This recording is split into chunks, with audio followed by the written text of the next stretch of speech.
जय श्री राम प्रेमी भक्तों। प्यारे भक्तों, अगर जीवन में प्रसन्नता चाहते हैं तो इन बातों का विशेष ध्यान रखें।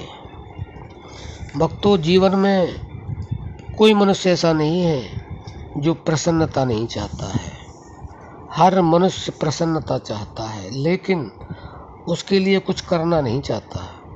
अगर आप प्रसन्नता जीवन में चाहते हैं तो कुछ करना भी सीख लो, और वह क्या करना है वह भी आप सुन लो। लेकिन खाली सुनने से या पढ़ने से बात बनती नहीं है, करने से बात बनती है। जब तक कुछ करोगे नहीं तो कुछ मिलेगा भी नहीं। खाना सामने रखा है, अगर खाओगे नहीं पेट भरेगा नहीं।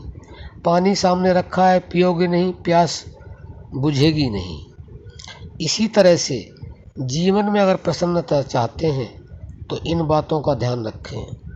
कौन सी बातों का ध्यान रखें? देखिए, सबसे बड़ी जो बात है, हमारे संत समझाते हैं कि सुख दो तो सुख लो, दुख दो तो दुख लो। यानी किसी को सुख दोगे तो आपको अपने आप सुख मिलेगा, लेने की जरूरत नहीं, अपने आप मिलेगा। यह प्राकृतिक प्रक्रिया है कि जो सुख बांटते हैं उनको सुख अपने आप मिलता है, और जो दुख देते हैं, दुख देने का मतलब है दुख बांटना, तो जो दुख बांटते हैं उनको अपने आप दुख मिलता है।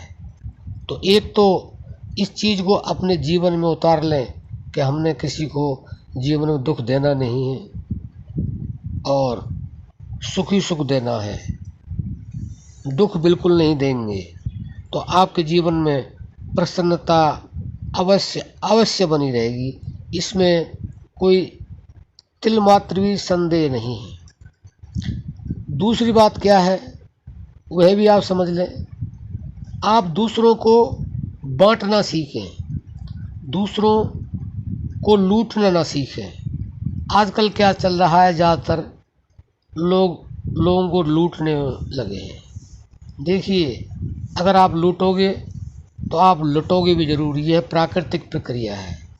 इसलिए आप जितना हो सके ज़्यादा से ज़्यादा बांटो। हम ये नहीं कहते, हमारे संत ये समझाते हैं कि पहले अपने परिवार का भरण पोषण करो, अपने परिवार के लिए करो, उसके बाद में जो बच जाता है उसको बांटो, चाहे थोड़ा हो या ज़्यादा हो, लेकिन बांटो अवश्य। अगर ज़्यादा बच रहा है तो ज़्यादा बांटो, थोड़ा बच रहा है तो थोड़ा बांटो, लेकिन बांटो अवश्य, क्योंकि बांटोगे तो आपको मिलेगा। अगर लूटोगे तो आपसे छिनेगा। तो इन चीज़ों का, इन बातों का अगर आप विशेष ध्यान रखेंगे अपने जीवन में तो वास्तव में ही आपको प्रसन्नता ही मिलेगी। आपको सुख ही सुख मिलेगा, दुख मिलेगा ही नहीं। तो भक्तों, आशा करते हैं आप समझ गए होंगे, इन बातों का विशेष ध्यान रखेंगे और अपने जीवन को प्रसन्न चित्त बनाएंगे। अब हम अपनी वाणी को विश्राम देते हैं। जय श्री राम।